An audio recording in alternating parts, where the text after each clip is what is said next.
Australia के Sydney में मृतकों की संख्या बढ़कर 16 हुई। मृतकों में एक हमलावर भी शामिल। सिडनी में समुद्र किनारे यहूदी फेस्टिवल के दौरान आतंकी हमला हुआ। 2 बंदूकधारियों ने अंधाधुंध फायरिंग की। 2 पुलिसकर्मियों समेत 29 लोग घायल। गिरफ्तार आतंकी नवीद अकरम का पाकिस्तानी कनेक्शन सामने आया। दूसरा आतंकी ढेर हुआ। ऑस्ट्रेलियाई पीएम एंथनी एल्बनीज ने सिडनी हमले की निंदा की। कहा, देश में नफरत हिंसा की कोई जगह नहीं, आतंकवाद का खात्मा करेंगे। अमेरिका के ब्राउन यूनिवर्सिटी फायरिंग मामले में एक संदिग्ध की गिरफ्तारी। पुलिस ने पास के होटल से पकड़ा। गोलीबारी में 2 छात्रों की मौत हुई थी। अमेरिकी राष्ट्रपति ट्रंप ने सिडनी ब्राउन यूनिवर्सिटी और सीरिया में मारे गए लोगों को श्रद्धांजलि दी। क्रिसमस रिसेप्शन के दौरान संवेदना प्रकट की। आज 3 देशों की 4 दिवसीय यात्रा पर प्रधानमंत्री नरेंद्र मोदी रवाना होंगे। जॉर्डन, इथोपिया और ओमान की करेंगे यात्रा। यात्रा के पहले चरण में जॉर्डन जाएंगे प्रधानमंत्री। जॉर्डन के शासक अब्दुल्ला द्वितीय बिन अल हुसैन के निमंत्रण पर हो रही है ये यात्रा। यात्रा के दूसरे चरण में इथोपिया का दौरा करेंगे प्रधानमंत्री मोदी। प्रधानमंत्री की ये पहली इथोपिया यात्रा होगी। इथोपिया के PM doctor Abiy Ahmad Ali के निमंत्रण पर पहुंचेंगे। यात्रा के अंतिम चरण में प्रधानमंत्री मोदी ओमान जाएंगे। ये उनकी दूसरी ओमान यात्रा होगी। ये वहां के सुल्तान हैथम बिन तारिक ने उन्हें दिया है निमंत्रण। बीजेपी के राष्ट्रीय कार्यकारी अध्यक्ष नितिन नवीन आज पटना से दिल्ली पहुंचेंगे। पीएम मोदी से कर सकते हैं मुलाकात। दिल्ली पहुंचने पर बीजेपी कार्यकर्ता नितिन नवीन का एयरपोर्ट पर ग्रैंड वेलकम करेंगे। सुबह 11 बजे बीजेपी मुख्यालय पहुंचेंगे नितिन नवीन। नितिन नवीन बीजेपी के राष्ट्रीय कार्यकारी अध्यक्ष बने। बिहार सरकार में मंत्री हैं नितिन नवीन। बीजेपी के राष्ट्रीय कार्यकारी अध्यक्ष बनाए जाने पर नितिन नवीन ने कहा, ये पार्टी कार्यकर्ताओं की कड़ी मेहनत का नतीजा है। पार्टी की उम्मीदों पर खरा उतरने की कोशिश करूंगा। प्रधानमंत्री मोदी ने नितिन नवीन को दी बधाई। एक्स पर पोस्ट लिखा, नितिन नवीन के पास संगठन का लंबा अनुभव है। युवा और मेहनती नेता हैं नितिन। आज से 20 दिसंबर तक जर्मनी की यात्रा पर रहेंगे नेता प्रतिपक्ष राहुल गांधी। जर्मन मंत्रियों से मुलाकात का कार्यक्रम। भारतीय समुदाय के लोगों से भी करेंगे संवाद। दिल्ली के रामलीला मैदान में कांग्रेस की वोट चोर गद्दी छोड़ रैली। कांग्रेस सांसद राहुल गांधी ने बीजेपी पर तंज कसते हुए कहा, हम सच के साथ खड़े होकर मोदी, शाह और आरएसएस की सरकार को सत्ता से हटाएंगे। राहुल गांधी का गंभीर आरोप, कहा, सत्ता का गलत इस्तेमाल बीजेपी कर रही है। वे वोट चोरी करते हैं और चुनाव के वक्त वोटर्स को 10-10 हजार रुपए देते हैं। रामलीला मैदान की रैली में प्रियंका गांधी ने सरकार पर सवाल खड़े करते हुए कहा, एसआईआर पर बहस से घबराकर मोदी सरकार ने वंदे मातरम पर बहस की। कांग्रेस अध्यक्ष मल्लिकार्जुन खड़गे ने महाराष्ट्र और हरियाणा को वोट चोरी की सरकार बताया। कहा, बीजेपी वोट चोरी कर सत्ता में आई। लोकसभा और राज्यसभा में आज मच सकता है हंगामा। पीएम मोदी को कांग्रेस की रैली में अपशब्द बोलने पर हो सकता है हंगामा। बीजेपी सांसद सुधांशु त्रिवेदी का बयान, कांग्रेस अब मुस्लिम लीग माओवादी एजेंडे पर चल रही है। अपने मंच से अराजकता फैलाने का काम कर रही है। कांग्रेस की रैली को लेकर संबित पात्रा ने कहा, कांग्रेस घुसपैठियों को बचाने की कोशिश कर रही है। एसआईआर को लेकर झूठी कहानी गढ़ रही है कांग्रेस।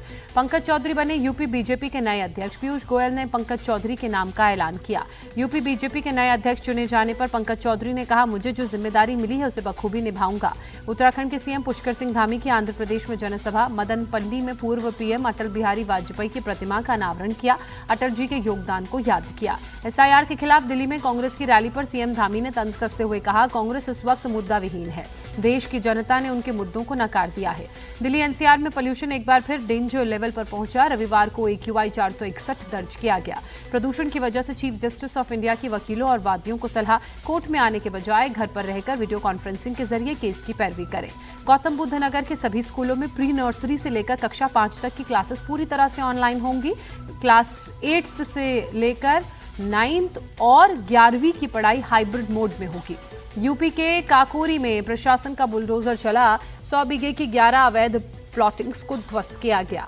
बरेली में ताहिर अली ने बेटी के निकाह में हिंदू समाज को दावत दी। खफा हुए मौलाना, जारी किया फतवा। पुलिस कमिश्नरेट गौतम बुद्ध नगर की बड़ी कामयाबी। थाना फेज 2 पुलिस ने ई-स्कूटी लीज स्कीम के नाम पर धोखाधड़ी करने वाले गिरोह का भंडाफोड़ किया। बिहार के बांका में कोर्ट के आदेश पर स्कूल तोड़ने पहुंचा बुलडोजर। 100 से ज्यादा छात्रों ने विरोध जताया। मध्य प्रदेश के छतरपुर में मारपीट के आरोपियों का पुलिस ने जुलूस निकाला। 3 दिन पहले बाइक सवार युवक पर इन आरोपियों ने किया था जानलेवा हमला। मध्य प्रदेश के सागर में बीच बाजार बदमाशों ने उत्पात मचाया। राह चलते लोगों पर हमला किया। देर से पहुंची पुलिस पर लोग भड़के। दिल्ली में मंदिर के अंदर मर्डर। शाहदरा में मंदिर में घुसकर पुजारी की पत्नी को काट डाला। महिला की हालत नाजुक। ओडिशा के बालासोर में हेलमेट पहनकर आए चोर 5 मिनट के अंदर मंदिर से भगवान के गहने और दान पेटी लेकर गायब हुए। सीसीटीवी में पूरी घटना कैद हुई। मथुरा में चांदी लूट के 3 आरोपियों से मुठभेड़। जवाबी कार्रवाई में तीनों घायल हुए। पुलिस ने किया गिरफ्तार। राजस्थान के राजसमंद में घायल तेंदुए ने वन कर्मचारी पर अटैक किया। बाल बाल बचे कर्मचारी घायल होने की वजह से तेंदुए की मौत हुई। देहरादून में कट्टा पत्थर में उफनती नदी में के बीच 5 लोगों के फंसे होने की जानकारी एसडीएफ को मिली तो मौके पर पहुंची रेस्क्यू ऑपरेशन चलाया जो सफल रहा। भिवंडी में एक कबाड़ गोदाम में भीषण आग लगी। देखते ही देखते पूरे गोदाम को आग ने अपनी चपेट में लिया। दमकल की टीम ने आग पर काबू पाया। फतेहपुर में 2 पक्षों में जमकर बवाल हुआ। खुलेआम सड़क पर लाठियां बरसाई गईं। मारपीट में 2 सगे भाई समेत महिला गंभीर रूप से घायल। वीडियो सोशल मीडिया में वायरल। पुलिस जांच में जुटी। बहराइच में वन विभाग ने छठे आदमखोर भेड़िए को मारा। इलाके के लोगों ने राहत की सांस ली। भारत ने धर्मशाला में तीसरे T20 मुकाबले में साउथ अफ्रीका को 7 विकेट से हराया। 5 मैचों की T20 सीरीज में 2-1 से बढ़त बनाई। साउथ अफ्रीका के एडन मार्करम ने 61 रनों की शानदार पारी खेली, लेकिन उनकी इस पारी के बावजूद साउथ अफ्रीका जीत नहीं दर्ज कर सकी। 117 के स्कोर पर ढेर हो गई और जवाब में जब भारतीय टीम मैदान में उतरी तो 3 विकेट के नुकसान पर 16वें ओवर में भारत ने इस मैच में अपनी जीत दर्ज की। भारत के लिए अभिषेक शर्मा ने 18 गेंदों पर ताबड़तोड़ 35 रनों की पारी खेली। बल्लेबाजी में शानदार कमाल किया। शुभमन गिल 28 और तिलक वर्मा ने 26 रन बनाए।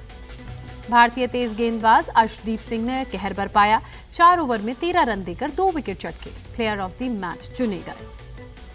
हार्दिक पांड्या T20 में 100 विकेट पूरे करने वाले तीसरे भारतीय बने। ट्रिस्टन स्टब्स को बनाया अपना 125 शिकार। अर्शदीप सिंह और जसप्रीत बुमराह के क्लब में शामिल हुए।